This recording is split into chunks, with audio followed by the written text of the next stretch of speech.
এবছর ঈদে যে চারটে ছবি মুক্তি পেয়েছিল, মেগাস্টার শাকিব খানের বরবাদ, আফরান নিশোর দাগি, সিয়াম আহমেদের জঙ্গলি এবং মোশাররফ করিমের চক্কর 302, এই চারটে ছবির ওটিটি প্ল্যাটফর্ম জানা গিয়েছে এবং ওটিটি ডিল করা হয়েছে। এবং সর্বোপরি আমি প্রচণ্ড এক্সাইটেড বরবাদ সিনেমাটাকে কেন্দ্র করে, কারণ বরবাদটা দেখো আমি তো এখনও পর্যন্ত দেখতে পারিনি, এখনও পর্যন্ত অপেক্ষা আছি কবে ওটিটি প্ল্যাটফর্মে আসবে এবং আমরা বরবাদটা দেখব।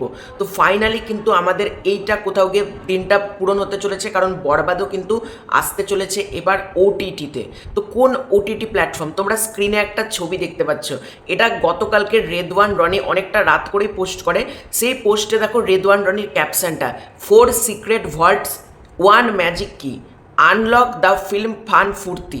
মানে 4 সিক্রেট ভল্টস মানে চারটে সিনেমা, 1 ম্যাজিক কি মানে সেটা হলো চোরকি, এবং তার পাশাপাশি আনলক দ্য ফিল্ম ফান ফুর্তি। আমরা জানি চোরকির হ্যাশট্যাগ হলো ফিল্ম ফান ফুর্তি, এবং সেখানে তোমরা কাদের কাদের দেখতে পাচ্ছ দেখো,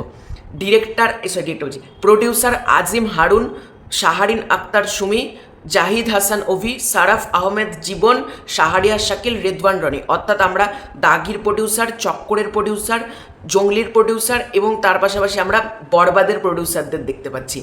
এবং তোমরা তার কমেন্ট বক্সে আসো, কমেন্ট বক্সে সিহাব সাইন কমেন্ট করেছে, দাগি, জঙ্গলি, বরবাদ, চক্কর সব চরকিতে। রেদওয়ান রনি একটা মানে সাইলেন্স দিয়েছে, মানে বুঝতে পারছো। এবং আমার প্রথম দামে অনেকক্ষণ ধরে একটা আপডেট পাচ্ছিলাম যে বরবাদ চরকিতে আসার চান্সেস রয়েছে, বাট হঠাৎ তো ভিডিও করে বলে দেওয়া যায় না। তো গতকালকে রাত্রিবেলায় কিন্তু চরকির অফিসের ডিলিং কমপ্লিট হয়েছে।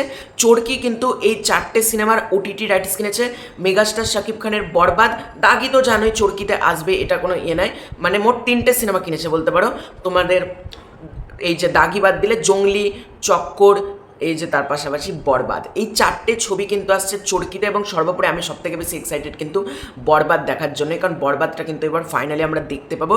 এবং তার পাশাপাশি জঙ্গলিও কিন্তু আমরা দেখতে পাবো, জঙ্গলিও আসছে চরকিতে, এবং চক্কর 302 এই ছবিগুলো কিন্তু আসছে চরকিতে। এবার দেখা যাক ছবিটা কবে আসছে, এটা কি ঈদে আসে, কারণ Eid super hits all in one box বলে একটা হ্যাশট্যাগ দেওয়া রয়েছে।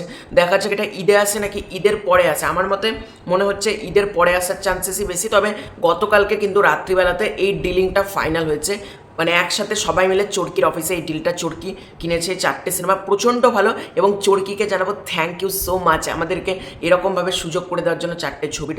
তো তোমাদের এটা নিয়ে কী মতামত কমেন্ট করে জানিও। খুব শীঘ্র দেখা নতুন করে, ততক্ষণ বাই বাই।